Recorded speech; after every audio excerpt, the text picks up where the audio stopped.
let's compare these four athletes.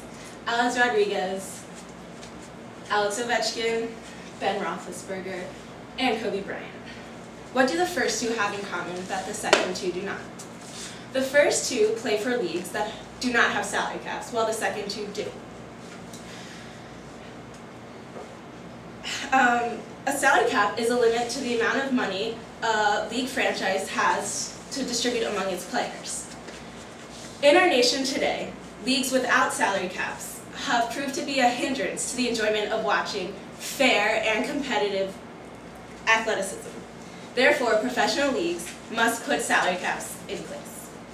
Today I will mostly focus on America's national pastime, baseball, and why there is a need for a salary cap.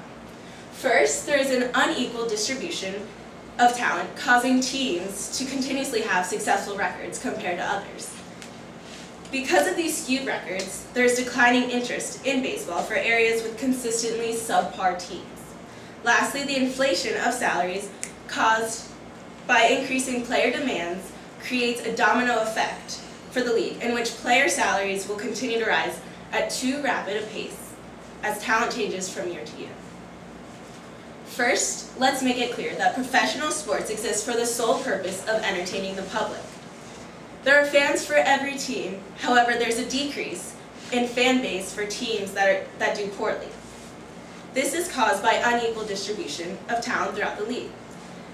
Who can define what competitive balance is?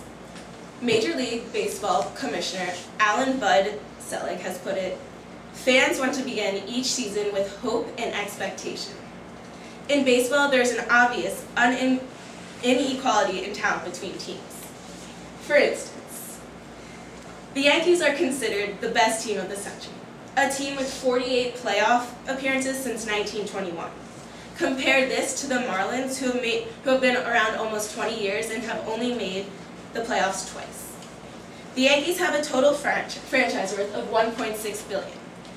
Compare that to the second most valued team at the Mets, who are almost half that, at $858 million. The Florida Marlins, who are the least valued, are $317 million worth, which is 1/5 of what the Yankees are worth. Second, let's face it, no one likes to lose. But when your team is losing, your interest in them plummets.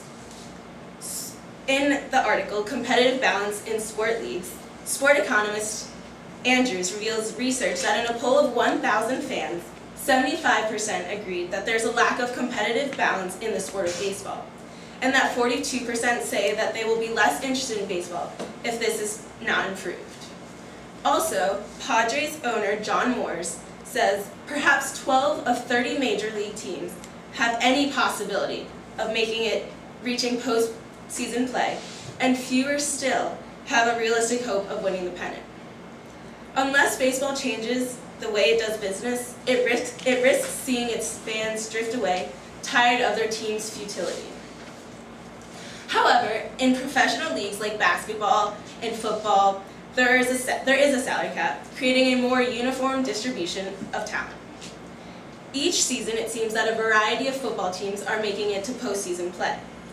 Yes, there are some teams who may consistently do poorly, but in-depth research reveals that this has more to do with the ownership management and/or the coaching staff problems. The NFL also has revenue sharing, allowing franchises to retain similar revenues. Compared to the large gap between the Marlins and the Yankees, the lowest worth in the NFL is $636 million as the San Francisco 49ers, to the highest worth, which is the Washington Redskins, at $1.1 billion. Noticeably, even though the Redskins franchise holds the most value, it does not mean that it will be the best team in the league, demonstrated by the team's 4-12 record last season. Lastly, greed plays a large factor in salaries involved in baseball, as well as football and all sports. However, there's a greater means to limit extremely high sales in the NFL. Let's compare baseball and football through the decades, starting in the 80s. As you can see, the NFL has definitely increased over time, but baseball has had an incredible difference. The Major League Baseball website revealed that the highest salary in 1997 was $10.2 million, and in 4 years, the highest salary skyrocketed to $22 million, twice that of what it was 4 years before. We can compare this to Alex Rodriguez, who makes $33 million a season. The next talented star is going to ask for a higher contract, believing he will be more successful than the last superstar. A salary cap will obviously limit this outrageous inflation from year to year.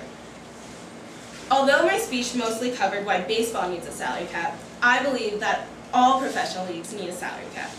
If it can lower the interest of what was once America's national pastime throughout the 20th century, it can happen to any sport over time. With a salary cap in place, sports can become more competitive. This in turn potentially raises the profits of many franchises because fans will have more hope and expectation in their team from the start of the season. Also, with a salary cap in place, athletes will not be able to continuously raise their salaries in contractual agreements at alarming rates. Contracts for players will obviously increase over time as talent and the economy changes, but without regulation, that pace can be disastrous for the sport, as seen in baseball.